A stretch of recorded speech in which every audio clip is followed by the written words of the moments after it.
Assalamualaikum friends, welcome back to my YouTube channel, Mr. Ghulam Raza. Friends, today we will study for the class 9 and 11. Today our subject is biology. Today the topic on which today we will discuss is bacteriophage, which is virus, and its lytic cycle, which is life cycle of the bacteriophage, means the life cycle of the virus. Friends, this topic belongs to the chapter number 5 of the class 11 of the Sindh board, which name is variety of the life. On this chapter, this is our 5th lecture. If you want to see our previous lectures on the previous topics from this topic, then you can go on our channel. Thanks so much, Mr. Ghulam Raza. Before starting my lecture on this topic, I want to request you all that if you are new on my channel, then please press the button of bell icon and subscribe to my channel. Thanks so much. Moving forward for topic. Yes friends, as we know that today our topic is bacteriophage. Bacteriophage usually is the type of the virus which infects only to the bacteria. अभी देखेंगे हम इसकी characteristics कुछ. They attack and cause the lyses of the bacteria. ये attack करते हैं और तोड़ते हैं बैक्टीरिया को, ठीक है. So they are called bacteriophage. Bacterio का मतलब होता है बैक्टीरिया, फेज का मतलब होता है खाना, तोड़ना, लाइज करना, ईट करना, ठीक है. उम्मीद है कि आपको समझ आ गया होगा. चलते हैं आगे हम दूसरी पॉइंट पे. They have inner nucleic acid and outer capsid. So they are enveloped. इनके अंदर न्यूक्लिक एसिड भी है जहाँ पे डीएनए है, ठीक है, जहाँ पे डीएनए है, ठीक है, और उनकी बाहर से कैप्सिड, आउटर कैप्सिड भी है, ठीक है, और वो एनवेलप्ड ही हैं, ठीक है. उम्मीद है कि आपको समझ आ गया. और they have double strand DNA. इनके अंदर डबल स्ट्रैंड डीएनए होती है. They have tail fibres as the base for attachment to the bacteria. इनके अंदर टेल फाइबर्स होती हैं. जिस तरह से मैंने आपको स्ट्रक्चर बना के दिखाए थे, उस वक्त दिखाए थे मैंने आपको बैक्टीरियोफेज में, इस तरह से तो कुछ, ठीक है. ये किस में मदद करेंगे? अटैचमेंट में बैक्टीरिया के साथ, ठीक है. अब जिस तरह से हमें पढ़ना है लाइटिक साइकिल, तो बैक्टीरियोफेज हमने पढ़ दिया कि क्या है, ठीक है. और भी अभी इसकी रिप्रोडक्शन देखेंगे, इसकी लाइफ साइकिल देखेंगे कि किस तरह से रिप्रोड्यूस करता है, ठीक है. अब देखते हैं आगे. जी friends, life cycle of the bacteriophage सबसे पहले आती है लाइटिक साइकिल. लाइटिक साइकिल मतलब होता है viral reproductive cycle that culminates in the death of this host cell is known as lytic cycle. वो साइकिल जिसकी रिप्रोडक्शन के नतीजे में होस्ट सेल की डेथ हो जाए, उस साइकिल को हम लाइटिक साइकिल कहते हैं. उम्मीद है कि आपको समझ आ गया होगा. आगे चलते हैं हम. इसकी कुछ फेजेस हैं, उन फेजेस में ये लाइटिक साइकिल कंप्लीट हो रही है. देखते हैं आगे.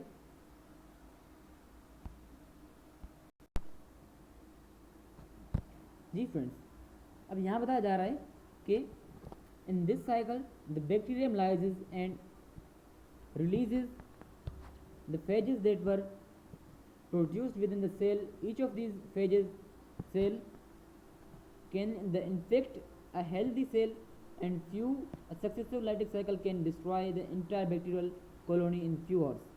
यहाँ बताया जा रहा है कि जो हमारी लाइटिक साइकिल है, इसमें वायरस क्या करता है कि बैक्टीरियल सेल को तोड़ता है. फिर किसी भी वो जो अभी उसकी फेजेस बनेंगे उस साइकिल में, तो वो किसी भी हेल्दी सेल को भी इन्फेक्ट कर सकता है, ठीक है. और बैक्टीरियल सेल को, बैक्टीरियल कॉलोनी को वो चंद घंटों में ख़त्म कर देता है. और उनकी T4 टेल जो फाइबर्स होती हैं इनकी 4 होती हैं, ठीक है फ्रेंड्स. उम्मीद है कि आपको समझ आ गया होगा. T4 है ये. Biolytic cycle is a virulent virus. अब यहाँ पे मैं पहले समझा चुका हूँ कि वायरुलेंट वायरस कौन सी होती है. वो वायरस जिसकी साइकिल के नतीजे में, जिसकी रिप्रोडक्शन के नतीजे में होस्ट सेल की डेथ हो जाए, ठीक है फ्रेंड्स. उम्मीद है कि आपको समझ आ गया होगा. आगे देखते हैं स्टेप्स. कुछ स्टेप्स हैं जिस स्टेप्स में ये रिप्रोडक्शन कंप्लीट हो रही है. 6 फेजेज हैं, ठीक है. पहली फेज है फेज ऑफ अटैचमेंट, ठीक है. फेज ऑफ अटैचमेंट का मतलब क्या होता है कि जिस तरह से अभी ये बैक्टीरियल, अब बैक्टीरियल सेल के ऊपर वायरस बैक्टीरियोफेज अटैच होगा, ठीक है. मैं आपको डायग्राम के साथ भी एक्सप्लेन करूँगा, लेकिन पहले आपको फेज समझा दूँ, उसके बाद आपको अच्छी तरह से समझ आएगा, ठीक है. phase of attachment, the virus attached with the surface wall of the bacterium with the help of their tail fibers. अपनी टेल फाइबर्स की मदद से वो बैक्टीरिया के सरफेस के ऊपर अटैच होते हैं, ठीक है। और दूसरी फेज होती है फेज ऑफ डीएनए इंजेक्शन। जब वो अटैच हो जाती है और अपनी शार्प बेस प्लेट से सोराख कर देती है बैक्टीरिया सेल में, तो अपना डीएनए उसमें इंजेक्ट कर देती है। कौन? वायरस, ठीक है। Then virus secretes lysosome from its tail which helps to dissolve the bacterial cell wall. Then it injects its DNA material inside the bacterial cell, keeping its protein core outside. अब यहाँ पे काम वाली बात क्या है? यहाँ बताया जा रहा है कि जो हमारी वायरस होती है, जिस तरह से वायरस से अब ये अटैच हो गया, ठीक है, अटैच हो गया फाइबर बैक्टीरिया के सरफेस के ऊपर, उसके बाद ये इंजेक्ट करेगा फाइबर। उसकी जो बेस प्लेट है, यहाँ पे दिखाता हूँ आपको, इसकी जो यहाँ बेस प्लेट होती है यहाँ, ये इसके साथ शार्प होती है, ये इसकी अब ये अपना लाइसोसोम और डीएनए इंजेक्ट करेगी। लाइसोसोम किसके लिए होता है? ये लाइसोसोम इसलिए होता है कि इसकी सेल को तोड़ सके, ठीक है, सेल वॉल को तोड़ सके, बैक्टीरियल सेल को तोड़ सके वायरस का एक लाइसोसोम सीक्रेट कर दे, ठीक है। दूसरा फेज़ हो गया। और तीसरा फेज़ क्या है? अभी तीसरा फेज़ ये है कि अब तीसरे फेज़ में क्या होता है कि जो हमारे डीएनए इंजेक्टेड होती है वो रेप्लिकेट करना शुरू कर देती है, ठीक है। अब मतलब कि वो मल्टीप्लाई कर देती है अपने आप को, वो बैक्टीरियल सेल के डीएनए के साथ मिल जाएगी, फिर अपने आप की रिप्रोडक्शन करेगी, ठीक है। उम्मीद है कि आपको समझ आ गया होगा। Then virus DNA gets command और bacterial biosynthetic machinery and induce the host cell to synthesis necessary viral component DNA and starts multiplying, ठीक है फ्रेंड्स। उम्मीद है कि आपको समझ आ गया होगा। जिस तरह से मैंने आपको समझाया कि कमांड हासिल कर देता है डीएनए, उसके डीएनए के ऊपर बैक्टीरियल होस्ट के बैक्टीरियल या होस्ट सेल के डीएनए के ऊपर कमांड हासिल कर देता है। कौन? वायरल का डीएनए, वायरस का डीएनए, ठीक है। फिर कमांड हासिल करने के बाद उसके साथ मिलकर रेप्लिकेट करता है।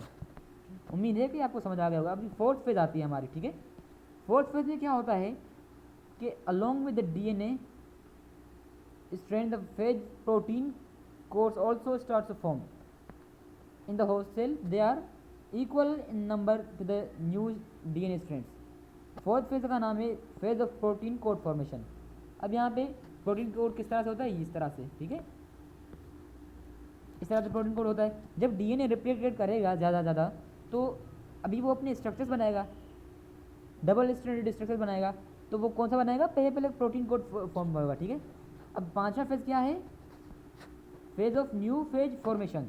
अब जिस तरह से इवोल्यूशन होती है किसी भी चीज़ की, उसी तरह से पहले प्रोटीन कोड फॉर्म हुआ, उसके बाद पूरा जो फेज था वो फॉर्म हो गया।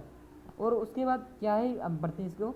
Now DNA strands enter to the entire newly form protein coats with final association of the tail fibres and new bacteriophage viruses are developed, ठीक है। रेप्लिकेट करेगा तो क्या बनेगा? न्यू फेज बनेगा, ठीक है। और आखिरी फेज जो है उसमें बोलते हैं कि इस फेज में क्या करता है कि नाउ डीएनए स्टार्ट्स इंटर, ये तो पांचवा होगा, ठीक है। छठे में क्या कहता है? Phase releases. अब फेज बन गया सेल में बैक्टीरियल सेल में, होस्ट सेल में, अब वो रिलीज होगा ना, तो क्या होगा कि जो लाइसोसोम था वो सेल वॉल को रप्चर करेगा, ठीक है। अब मतलब कि उसको तोड़ देगा सेल को। कौन तोड़ रहा है? किसका लाइसोसोम है? वायरस का। मतलब वायरस तोड़ रहा है, वायरस किल कर रहा है सेल को, ठीक है। ये वायलेंट वायरस इस तरह से होगा। Finally the newly form phages release certain bacterial cell wall, ठीक है, irritant chemicals that cause rupturing of the bacterial cell wall. This process is called lysis. अब यहाँ पे तोड़ना हो गया, ठीक है। इस तरह से हमारी लाइटिक साइकिल होती है। मैं आपको अभी डायग्राम के साथ समझाता हूँ, ठीक है। उम्मीद है कि आपको यहाँ तक समझ आ गया होगा। अगर कोई आपको यहाँ तक सवाल है तो आप कमेंट बॉक्स में ज़रूर कीजिएगा। Thank so much. आगे चलते हम जी फ्रेंड्स। अब यहाँ पे हमारे पास डायग्राम है। किसकी डायग्राम है? लाइटिक साइकिल की। किस तरह से है कि अब यहाँ पे देखें, फर्स्ट फेज है फेज ऑफ अटैचमेंट। ये बैक्टीरियल है सेल और ये सरफेस है उसका, ठीक है। अब सरफेस के ऊपर अटैच हुआ कौन? वायरस, ठीक है। ठीक है फ्रेंड्स, अब सरफेस के ऊपर अटैच हुआ वायरस, ठीक है। उसके बाद ये जो हमारी इसकी बेस प्लेट है, ठीक है, ये गोल सी ठीक है, ये शार्प की तरह होती है, ये इसके अंदर सुराख कर देगी।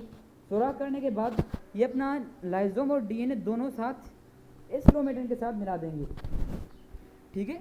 उसके बाद 3 फेज में प्रोटीन कोट्स बनेंगे, ठीक है। यहाँ पे आपको दिख रहे हैं प्रोटीन कोट्स, ठीक है, डबल स्टैंडर्ड है, ठीक है। उसके बाद पूरी फेजेस बन जाएंगी। पूरी फेजेस बनने का मतलब क्या है कि जिस तरह से ये फेज है या एक वायरस है, ठीक है, ये जिस तरह से बनी है तो इस तरह इसमें भी पूरे बनेंगे। अब यहाँ पे जो लाइसोसोम था ये यहाँ पे इस सेल को रप्चर करेगा, जिस तरह से यहाँ पे लिखा हुआ है। यहाँ पे जिस तरह से रप्चर होगा तो ये रिलीज़ होंगे तो दोबारा से एक इस तरह से होगा, फिर ये इस तरह से लाइटिक साइकिल होती रहेगी। इस तरह से एक रिप्रोडक्शन सिस्टम होता है लाइटिक साइकिल का। उम्मीद है कि आपको समझ आ गया होगा। अगर कोई आपका सवाल है तो आप कमेंट बॉक्स में ज़रूर कीजिएगा। Thank you so much. आगे चलते हम, यहाँ तक लेक्चर आज का ख़त्म हुआ। आगे के लेक्चर में हम लाइसोजेनिक साइकिल पढ़ेंगे।